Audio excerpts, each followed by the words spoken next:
Mais là où on pense qu'il faut protéger quelques places sur des entrées d'écoles primaires ou maternelles, ça devient quand même un peu gênant que dans certains cas les parents même, et dans d'autres cas des gens qui ont été parents il n'y a pas forcément très longtemps, ne respectent pas le minimum qui nous permet d'assurer la sécurité des enfants.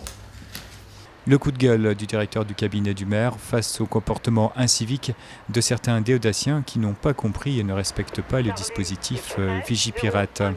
Saint-Dié-des-Vosges n'a pas atteint le niveau d'alerte attentat le plus haut. Cependant, la municipalité a mis en place un plan de sécurité qui vise la protection des bâtiments accueillant du public, des lieux de culte et des écoles.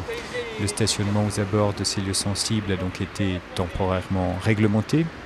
Une mesure qui n'empêcherait pas de nouveaux attentats terroristes, mais qui permet une meilleure surveillance de l'espace public.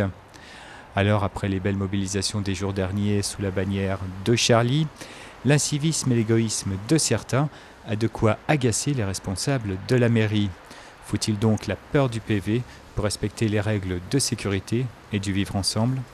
En tout cas, effectivement, on a demandé aux équipes de M. Gardecki d'être encore plus vigilants et de sévir s'il faut le faire pour faire respecter ces interdictions de stationnement. Il en va de la sécurité des enfants dans les écoles et des enseignants et du personnel qui y travaille. Donc on n'a pas décidé de transiger là-dessus. La dépose minute ne fonctionne pas parce qu'on a des habitants qui se garent là où c'est interdit. Aujourd'hui, on assiste à quelques coupures de rubalise pour pouvoir à nouveau se garer à ces endroits-là.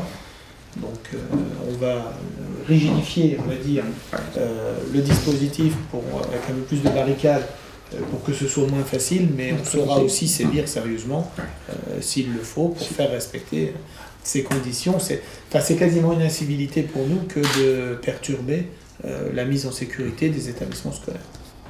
De la même manière, on a pris des mesures pour protéger les bâtiments un peu importants de la ville, notamment ceux qui accueillent du public. Bon, vous avez vu que les accès à la sous-préfecture sont réservés. On travaille aussi sur Copernic, sur Carbonard, sur les salles de sport, au coup par coup lorsqu'il y a des manifestations qui attirent du public.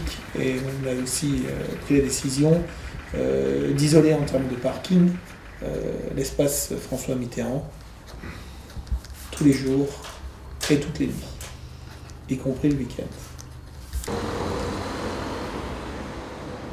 Donc les militaires ont été relevés. Nous avons le deuxième groupe qui est arrivé et qui a pris la relève. Et simultanément, leur mission a un petit peu évolué. Ils font toujours du statique autour de la synagogue, mais on leur a rajouté aussi une protection dynamique de l'ensemble des lieux de culte. Et à Saint-Dié-des-Vosges, il y a plus de 20 lieux de culte identifiés. Pas hésiter à signaler aux fonctionnaires qui ont l'occasion de rencontrer, de connaître les policiers municipaux sur le terrain, de signaler aux agents des anomalies, voilà, des inquiétudes, des choses qui seraient suspects, on dirait, véhicules qui n'ont pas l'habitude d'être dans le coin, ou des personnes. Ne pas hésiter à signaler au service de police municipale, qui après saisiront, si besoin, les services de l'État et la police nationale.